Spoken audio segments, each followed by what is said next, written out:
আসসালামু আলাইকুম এভরিওয়ান, কেমন আছেন আপনারা? আশা করছি আল্লাহর রহমতে সবাই ভালো আছেন। আলহামদুলিল্লাহ আমি অনেক ভালো আছি। দেখুন, আজকে কিন্তু আমার ভাগ্নির বিয়ের দিন। সকালবেলা ওর যে জামাইদের যে শাকরখানার একটা প্লেট দিতে হয়, তার জন্য কিন্তু কিছু শাক তুলতে গিয়েছিলাম বাড়ির পাশেই, পাট ক্ষেতের পাশেই। শাকরখানার জন্য মাছ, মুরগি সেইগুলো কিন্তু রেডি করা আছে, আর যেসব আমি রান্না করব সেই সব কিছু রেডি করা হচ্ছে।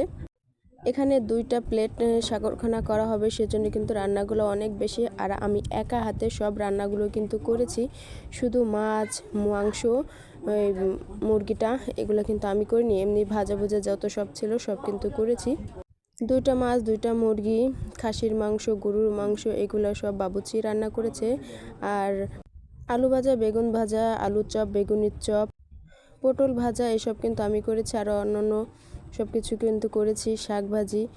দেখুন, আমি কিন্তু শাকরখানার প্লেটটা সব গুছিয়ে নিয়েছি, সুন্দরভাবে সাজিয়ে নিয়েছি। এখানে যেহেতু 2টা শাকরখানার প্লেট, সেহেতু আমার সব কিছুই বেশি বেশি, আর এখানে শরবত আর গরুর মাংস, খাসির মাংস দিয়ে রেডি করে নিয়েছি। বরদের আসতে কিন্তু একটু দেরি হয়ে গিয়েছে, সেজন্য কিন্তু মেয়ের আত্মীয় স্বজন যত সব দাওয়াতের ছিল সবাইকে কিন্তু খাবারটা দেওয়া হয়ে গিয়েছে। সবাই কিন্তু এখানে খাওয়া দাওয়া করে নিচ্ছে। আমি কিন্তু আগেই বলেছিলাম, শুধু অল্প আত্মীয় স্বজন, নিজেদের আপনজন, পাড়া প্রতিবেশী ওইভাবে কিন্তু দাওয়াত দেওয়া হয় নাই। এই যে বলতে বলতে বরের গাড়িও চলে এসেছে। প্রথম যে নামলো ইনি হচ্ছে মেজো দুলা ভাই, আজকে যার বিয়ে তার মেজো খালু।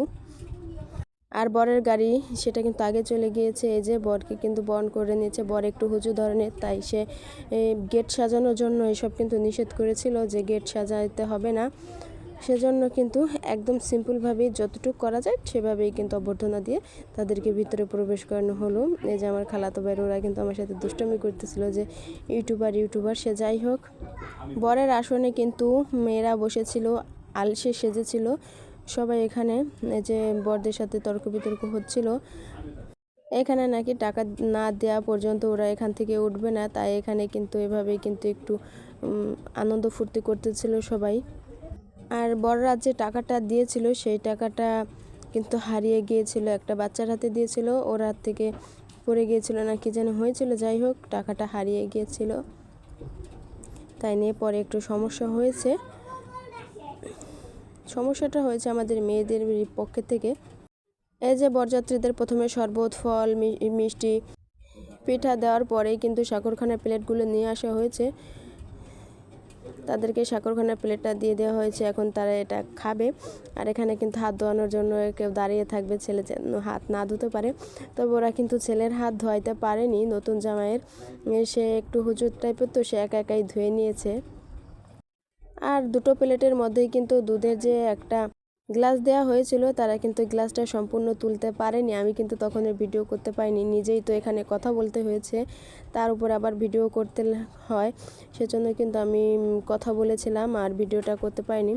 এই হচ্ছে আমাদের কনের সাজটা কেমন হয়েছে একটু জানাবেন আপনারা সবাই। এই দিকের ব্যস্ততায় কিন্তু আমি কনের সাজের ভিডিওটা নিতে পারিনি, তাই আমি কিন্তু ছবি দিয়ে দিয়েছি। একটু জানাবেন যে কেমন হয়েছে। কনের বিদায়ের সময় কিন্তু ছবিটা নিতে পারিনি। আর এই যে আমরা কিন্তু চলে এসেছি, রওনা দিয়েছি বাড়ি আসার উদ্দেশ্যে। সন্ধ্যার আগেই কিন্তু আমরা বাড়ি আসার উদ্দেশ্যে রওনা দিয়েছি। আপনারা সবাই ভালো থাকবেন। আমার ভিডিওটি কেমন হয়েছে একটি কমেন্ট করে জানাবেন। এতক্ষণ পর্যন্ত আমার সাথে আপনারা থাকার জন্য আপনাদের অসংখ্য অসংখ্য ধন্যবাদ। আপনাদের আবার দেখা হবে অন্য কোনো ভিডিওতে। আল্লাহ হাফেজ, আসসালামু আলাইকুম।